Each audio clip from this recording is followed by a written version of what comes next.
My best advice is to find people who are truly going to support you. If you're missing the mark because you might confide in them and tell them something and they're not equipped for your dream, for your vision for yourself. And depending on what they say could alter your energy. And so just making sure that you're only sharing yourself and your dreams with people who really support you.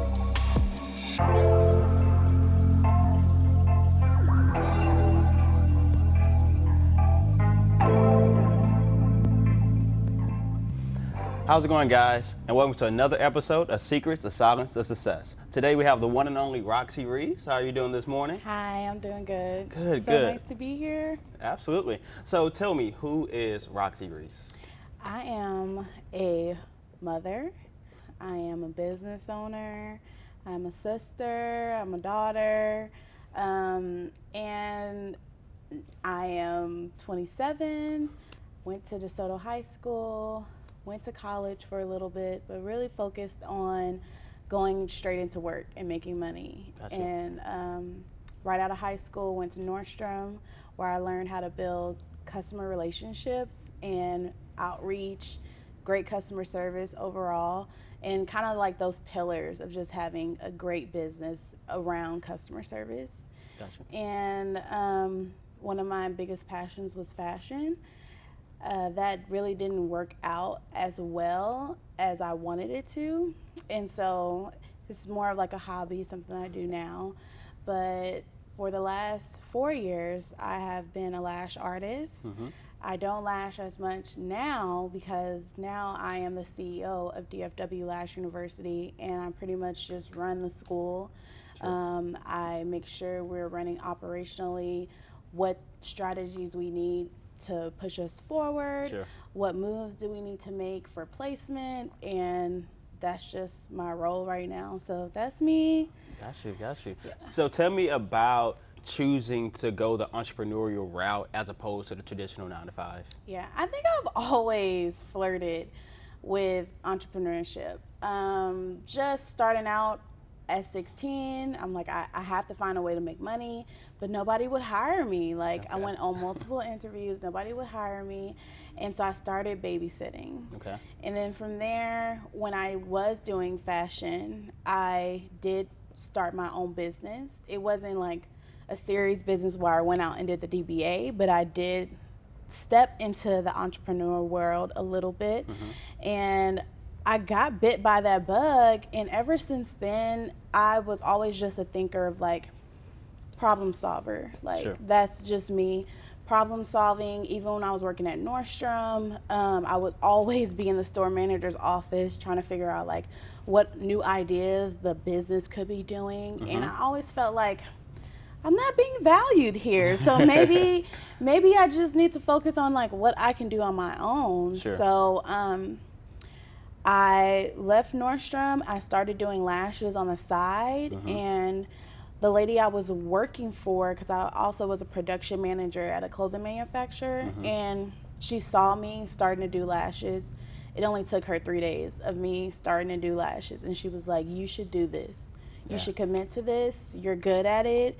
And I really think that you could make this your thing. Yeah. And she saw that in me, and she pretty much kicked me out of her business. And she was like, you should go for this 100%. Put your all into it. And ever since then, it has been up and down, you know. Sure.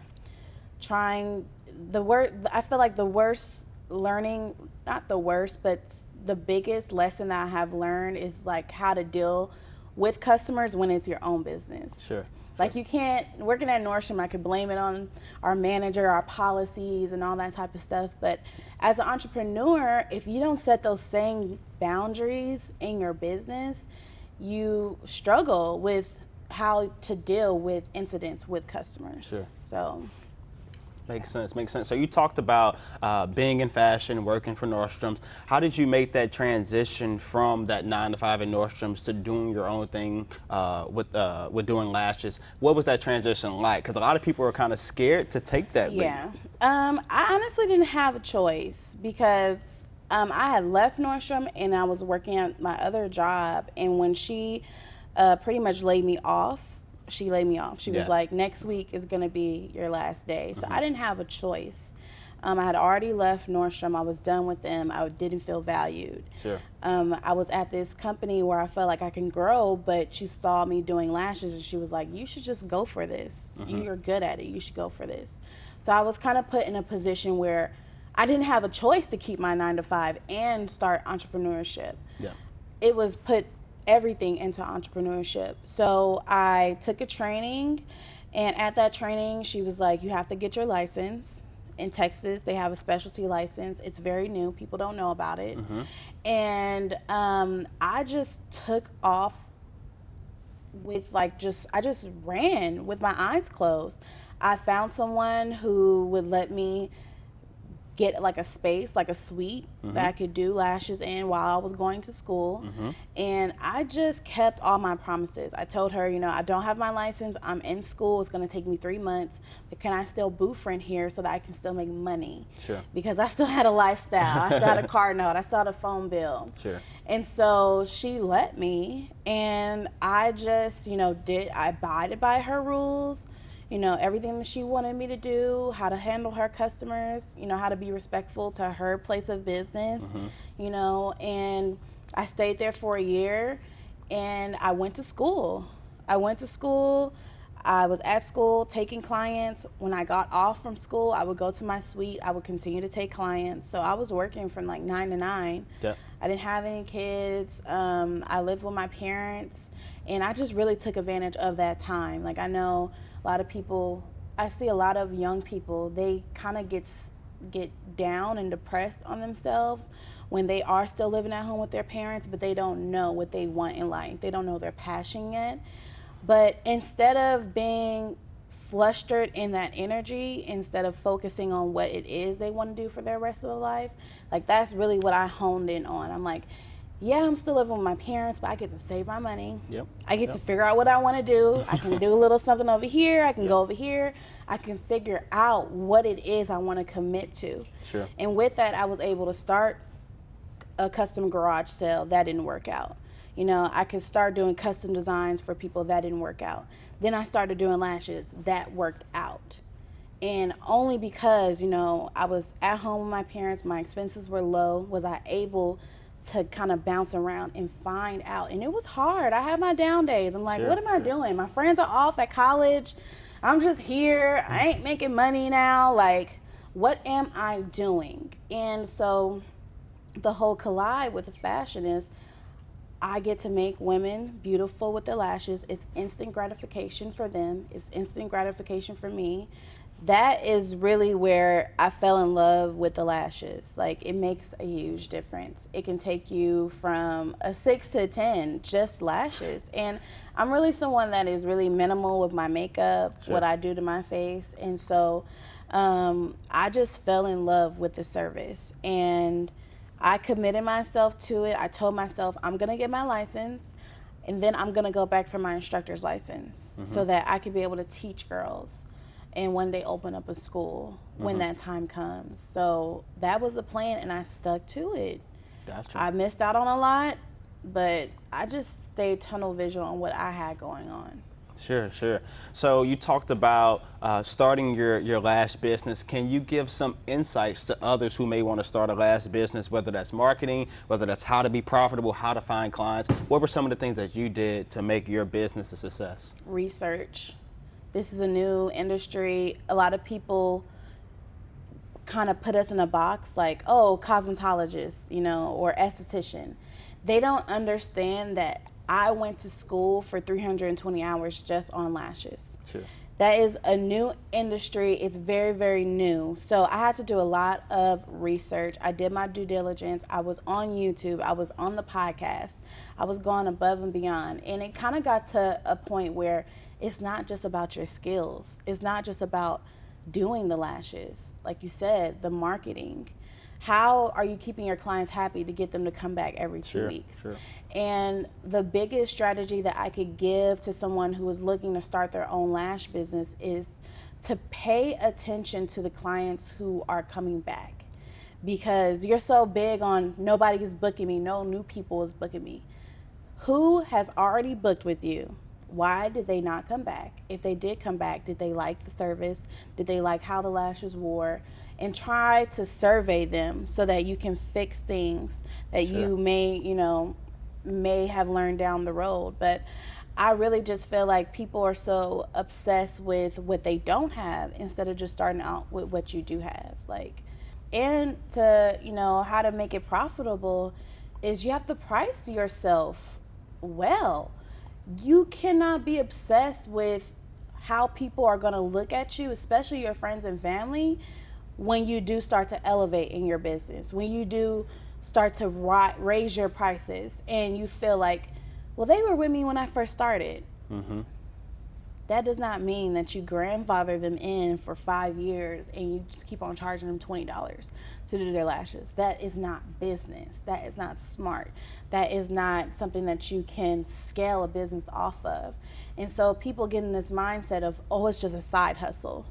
Why can't it be a real business? Why can't you run a real business and put your all 100% into that? You can't grow anything kind of like just sprinkling and feeding it. You have to water it every single day. And that's the biggest questions we get from students is, how long is it going to take for me to really know when I'm really be confident in the skills that I've learned? It's going to take at least 6 months. Yep. But it's not 6 months of you practicing here and there. It's 6 months of you doing it at least 20 times a week, at least 3 to 4 hours every single day. You practicing that skill because it's about muscle memory. It's about getting comfortable in the position that we have to sit in. And then people forget that these lashes are supposed to last for 2 weeks. Mm-hmm. And if they're not, you have to learn how to troubleshoot. You have to learn how to figure out why it's not working for that client, or why she might not be a good fit for one technique over another. You have to really learn the strategies and the customization of what you're able to do within your own business. And that comes with research. You have to kind of look at what other people are doing in your field and try it. And if it works for you, if it doesn't, how can you tweak it to see if it works for you? But you really have to start with the research. Got you. So it sounds like even when you were a student in school, you had a vision for what you wanted to do going forward. So you talked about getting your license and accreditation, but also getting your instructor license. Tell me a little bit about your vision for the university and just a vision for yourself. So the vision for opening up the school came from out of nowhere. I knew I wanted to open up the school in the future. Sure. Something when I was going to settle down and have kids. So when I got pregnant, out of nowhere, it switched. I had to get focused on opening up this school because I know the goals that I have for my life. Being retired by 35, having multiple streams of income, having the freedom and flexibility to spend that time traveling with my family, and really just working my way back into retirement.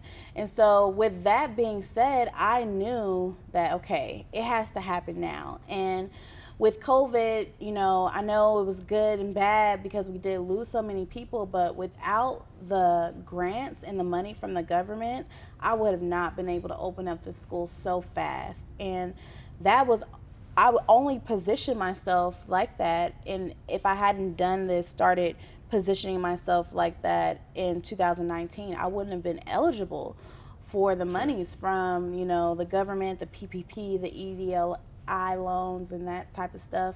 So thank God I did start positioning myself, taking my business more serious, forming an LLC, getting a business bank account, doing my taxes, paying my taxes every quarter. Those were things that were put in place, seeds that I planted in 2019 that I was able to reap the benefit in 2020 when things did go to hell and we had to close down and everybody's revenue went down. I was still able to open up the school during a pandemic, which was extremely tough. But looking back on it now, the vision for the school is to really just give anybody an opportunity that wants to enter this industry a solid foundation in their education to get them started. Because when I look back on all the schools, or even the school that I went to and the other schools that are in the Metroplex, I just felt like there was a lack of a school that took pride in integrity and really cared about their students. So I saw that hole in the market, and that has always been the vision. I'm going to open up a school. We're going to do right by our students. We're going to show them, because the hardest part of my job is the curriculum that we have to teach the students. I don't believe in it. It's outdated, It's something that we don't use today, but that is what they need to pass their tests. Sure. So me being an entrepreneur and all the skills that I have accumulated to put in my toolbox, I still want to give those resources to my students. But it is hard because we only have a certain amount of time to teach them what they need to pass their tests. But we do still give these resources to them, and it's up to them to take it, run with it, research it, and really put towards that action to make those things happen. But the vision for the school was to always have great customer service, have a great program, great staff, great energy. Yeah. So it's really being able to position these girls to have the confidence to go out and work on their own and be their own bosses. And it's kind of a hard dream to sell, because you have to be motivated and ambitious to be your own boss. And not every single person that goes through DFW Lash University fits that mold. Sure. But it's about preparing them for when they get there, even if they do need to go work under someone for a couple of years. Or work in different places to build up the experience, they still have the resources that they need.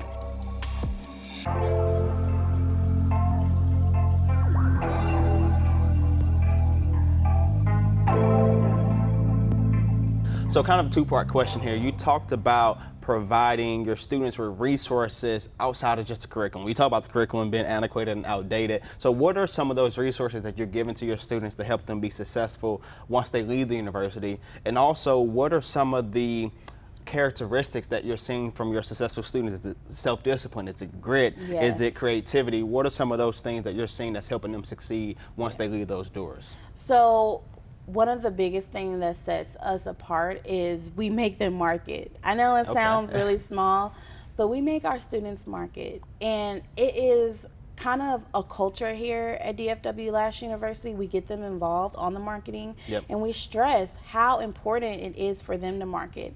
And marketing doesn't just mean having a cool photo shoot. That really means scheduling, planning, setting goals.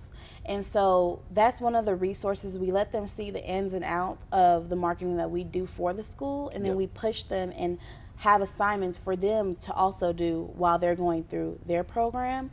Another great resource is we pretty much give them all the information that they need to set up the EIN number, their Duns and Bradstreet, if they want to incorporate, we give them all that information. We go over how to apply pre-mades, which can be tricky. But me as a veteran lash artist, I feel like that is the future, pre-mades, not having to make your own fans.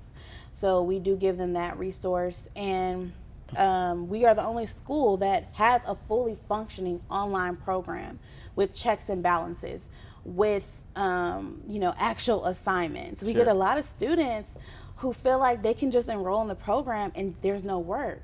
They don't do their work, they don't participate, and that's not the culture that we have here. I worked really hard to get to where I am, and I only want students who are going to work just as hard as me. And so being that it's our first year, what I'm seeing from the students who are just killing it, going through the program, getting the license, opening up their suites, or going to work under someone else, is the self-discipline. Because the hardest part about the online program is you have to get up and get in it.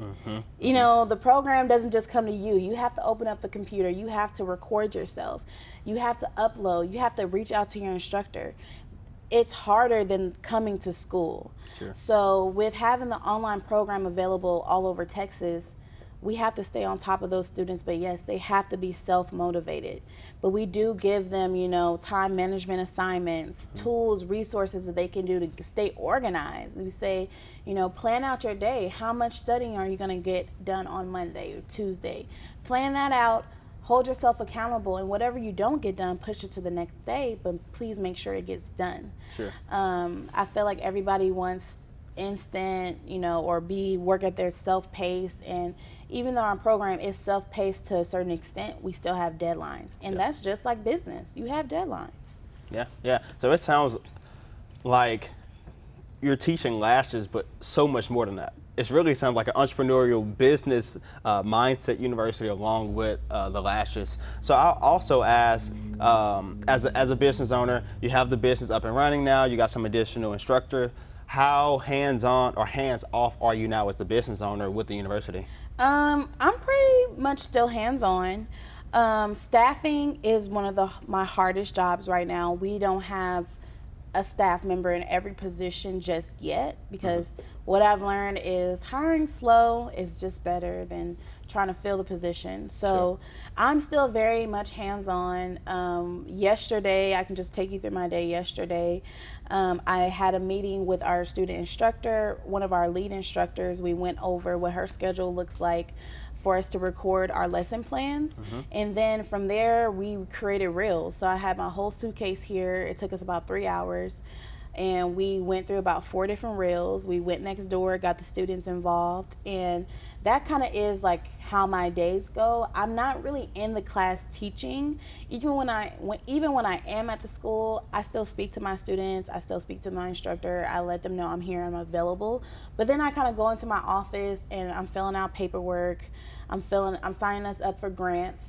I am interviewing people. I'm talking to my chief of operations. She lives in New York, so we meet probably like 5 times a week.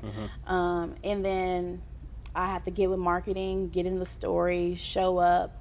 So it's kind of like I'm not in the classroom, but me in my mind is like how the classroom is formulated. I get feedback from the instructors. We might change everything, but how the program is supposed to be ran, I have my hands in that. But really where I am being focused at is being in the marketing and showing up for DFW Lash University. So doing things like this podcast, getting us on the news, getting vendor tables, seeing what upcoming events that we can be a part of to get brand exposure, and then filling out paperwork, signing checks. I do go to the grocery store a lot whenever the instructors need anything, and if I have the time, I'll go to the store. I'll refill the refrigerator with water bottles. I'll change the tissue out in the bathroom. I'm kind of just there, just making sure they have everything that they need to show up for the students and, be a good instructor. But I'm still very much hands-on. We have tons of meetings.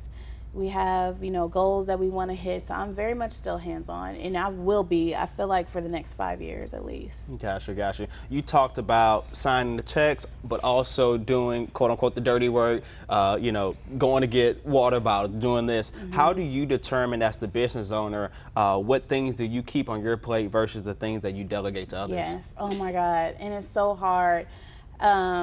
It's just priority. I do everything by priority. What do we have to get done right now? What is still on our radar but doesn't have to get done right now? And then what has to get done next week? That is pretty much how I think. And I just try to be a team player. I mean, if I have the time to do something, if they need access to something or they need a document to something, I am there, I'm available. I don't try to make it seem like, oh, I'm too busy, I'm signing the checks or I'm doing this and that. No, I'm there. I'm there to help support them if they need anything. But at the same time, I do have to make sure that, I still get what's done on my plate. Sure. And that, I feel like I'm still learning that kind of tool, that resource, because it's something that I struggle with. Because I feel like, okay, if I give them 100%, what if I don't like anything, or if I don't like it, we have to change it. So it's something I'm still learning to be comfortable with, but I am getting better. it just comes with hiring great staff, you know, having great trust, which I really think that we have that now, and it's taken a lot to get to the place that we are. Sure. But it's also maintaining that, so making sure that we have staff outings, that it's not just about work. Yeah. You know, that we also get to have fun, because I'm having fun. Yeah. You know, I'm traveling, recording all over. Yeah. And so I do want to make sure that my staff and my instructors do feel appreciated. But I don't want to make it seem like I'm too busy, but it is hard to, you know, determine, because I'm a team player, like, if I can get it done or if I'm going to delegate it to someone else. But I just prioritize, like, if I can get it done, I get it done. If not, I hand it off to someone else. Sure, sure. I heard two things in there several times. You talk about being a team player and supporting, right? I feel like when people think about being their own boss, they don't feel themselves as a support staff. You're really describing yourself as support staff. Yeah. Where did that mindset come from, and how do you think it's been beneficial to your success as a business owner? That mindset just comes from, we got to get it done. We have to get it done some way. If you can't help, it still has to get done. Sure. I don't know. I feel like that's just a way I've always been. Even it could go back to sports, maybe. Yeah. Being that team player, you know, when the coach needs you to carry extra equipment and that type of stuff, like those little things that build up your character. I was always that person that wanted to extend a helping hand. So it's hard for me to say, no, I can't help you, because I want to help. But I do feel like being a team player, when you are the CEO and the boss, that you're showing, you know, you are being the example for your staff. And if you can't be a team player, how are you going to expect them to be a team player for your business? And, you know, being in this day and age where everybody's rooting for everybody to be their own boss, it's like you can't be contradicting yourself or condescending in that way. Yep. It's like, I get it, you know, you could be off investing in your own dreams, your own time into your own dreams, but you're here working for DFW Lash University, so I'm going to show up too. Yeah. It's just like that mutual respect. So in a interview that you did recently, you talked about a peer and a friend holding you accountable. Can you tell me a little bit about that relationship and how that story goes? Woo, man. Tiana Seo, she is a close friend, a peer. She's also head of marketing at DFW Lash University, and she really just, I don't know what it is about our relationship, but we're able to talk about anything. And I can get a little crazy sometimes. I'm like, T, we got to do this, we got to do that. Like, I want to book this person for graduation and this and that. And she's just always that person that can kind of get me to kind of shrink back down and be like, okay, Roxie, let's really look at it. Like, let's write down the pros and the cons. How is that going to contribute to the goal that we have in mind? And she just kind of gets me back, because I get super excited. She just kind of puts a blanket over a little bit. Yeah, she kind of like blows the flame out, because I can get so excited about things in business and then get sidetracked. And so having that person to even say, you know what, you're wrong.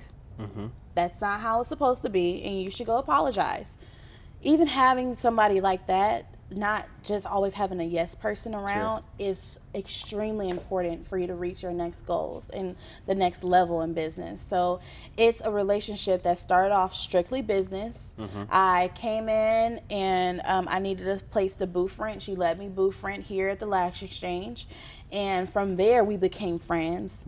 And we have been able to maintain our friendship and our business relationship. But that only comes with great communication skills. Like, it gets tough, it gets hard. We have to renegotiate salaries and pay and wages and that type of stuff.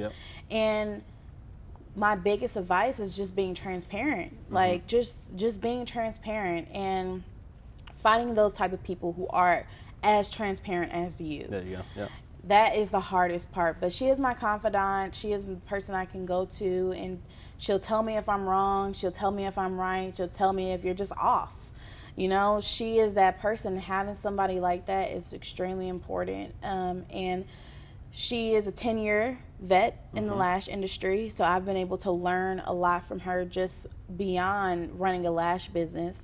And now we kind of work together at the school, and I love it. It is the perfect relationship, and it's the perfect energy. We get things done, but we also have fun.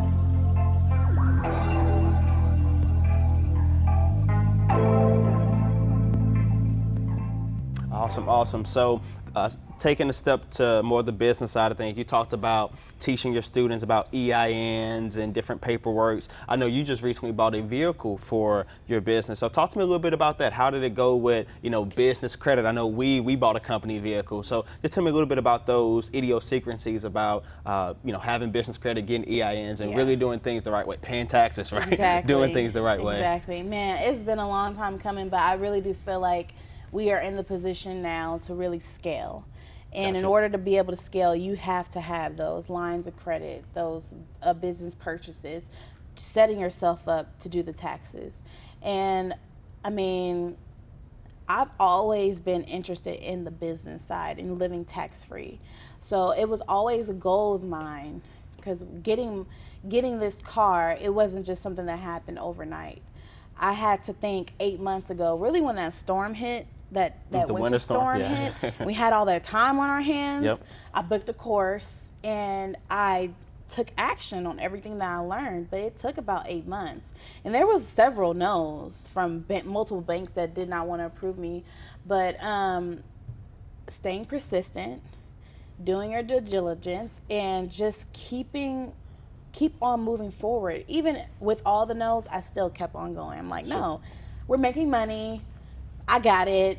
My credit's good. The business credit is good. I'm going to find somebody, because at this point it was like I had a personal car, but I was putting tons of miles on it because I live 36 miles away from the school. My family lives 50 miles from there. And I just felt like, I'm doing everything for my business. I could be working in my car, all these type of things. I'm going above and beyond, hauling stuff from here and there. I need a business vehicle. Sure. And so I made it a goal. I made it a point. And it started with just signing up with on an account for Crown Supplies. It's like one of those vendor accounts, trade accounts that you can get.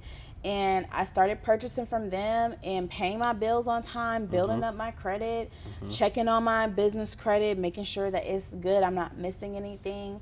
And it's a moment that I'm extremely proud of myself, because when I first purchased my car ever by myself, it was a Honda Elantra, and my credit score was like a 450.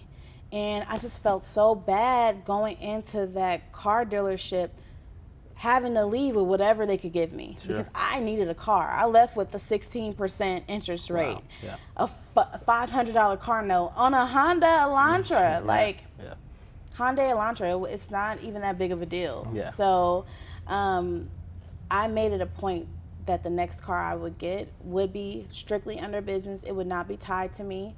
And I just stayed tunnel vision and made it happen. It took 4 years, but I got it done, and it was worth the wait. I love my Tesla, and it makes me feel good. All right, so just to wrap up, what is your best advice that you would give to a woman looking to start a business?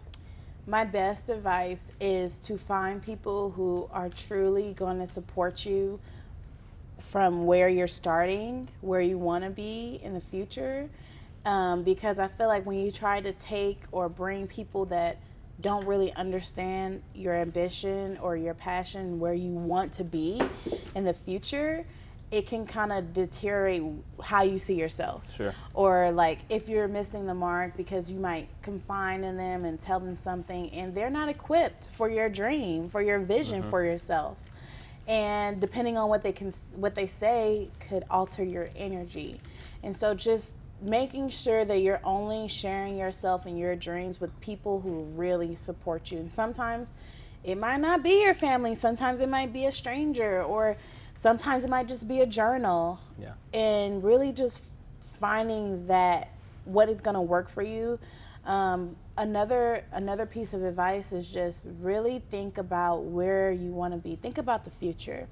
One of my biggest mentors, she says the number one way why people's businesses always fail is because they never think about how it's going to look when they have 500 employees, or how it's going to look when you have 1,000 employees. Like, start, even when you're starting with just yourself, envision and think about what it's going to look like when you have 500 employees. Who are they going to be meeting with? Who is in charge? What does the organizational chart look like? if you're at the top. And even though that might be 3-5 years down the line, you still have to keep that in mind. Like, one day I'm gonna have to pay 20 people to do this and that. And that will kind of help you understand how to price yourself, when to do price increases, when you start to learn that, you know, your service is more valuable from when you just started out.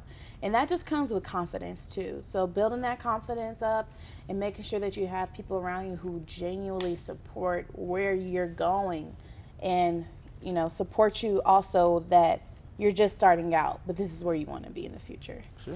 All right. Well, that was perfect. We'll leave it there. And I appreciate your time this morning. Thank you. Yeah, no problem.